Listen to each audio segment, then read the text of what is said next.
Celebrate a fresh snowfall with a delicious snow ice cream. You will need 1 cup of milk, sugar to taste, and 1 tablespoon vanilla essence. Your 1 cup of milk can be substituted with sweetened condensed milk, half and half, heavy cream, or non-dairy alternatives such as rice milk.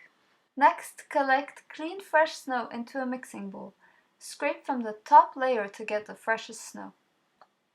Scoop 8 to 12 cups into a new mixing bowl of lightly packed snow. Now combine the milk, sugar, and vanilla, pour the mixture over the snow, and stir until you get a soft ice cream consistency. Serve it and add sprinkles if you wish. Enjoy your snow ice cream.